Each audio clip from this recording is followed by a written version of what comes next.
Yes, I mean, ranking orchestras in the States is difficult because of our geographic distances. In Europe, it's a lot easier to travel from Munich to Vienna to Berlin and hear those orchestras than it is to go from Los Angeles to Boston to Cleveland. But there's been a certain homogenation in the orchestra world internationally in recent years. People have talked a lot about it because you don't want to only hire people from your town when you're hiring. You open it up to an international pool with international training, and there is a sort of homogenation. That said, it's quite striking how orchestras do maintain a kind of personality over the years. That, say, the Philadelphia Orchestra has none of the same players it had in 1930, but there's still a tradition of the Philadelphia sound and the richness that comes through. The Vienna Philharmonic, which is in the news a lot right now, is another good example of an orchestra that's had a personality as a kind of conservative, possibly bigoted and racist, but that's open to debate, bastion of excellent tradition delivered at all costs, but not a real vanguard of the new type of place.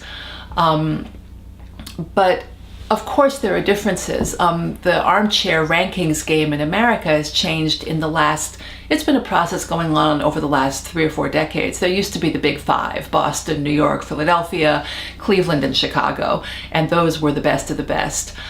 We've been seeing a lot of significant regional orchestras in recent years. I should backtrack, though, and note that Carnegie Hall used to have a real presence of American orchestras that weren't those big five regularly, on a regular basis. The Milwaukee Symphony came every couple of years. I remember that because my aunt played there, and we always used to get to hear her. They don't come very much. Today, Spring for Music is a way to bring that back, in a way.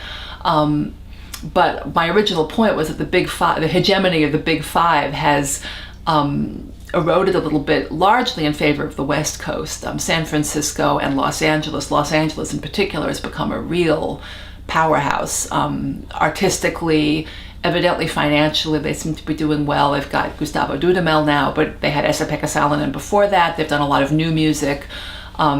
They seem to have an energy and vitality. Orchestras are all struggling, of course, with how to come into the modern age and how to relate to the world around them. And Los Angeles seems to be doing a better job at that, which is key to orchestras moving into the future.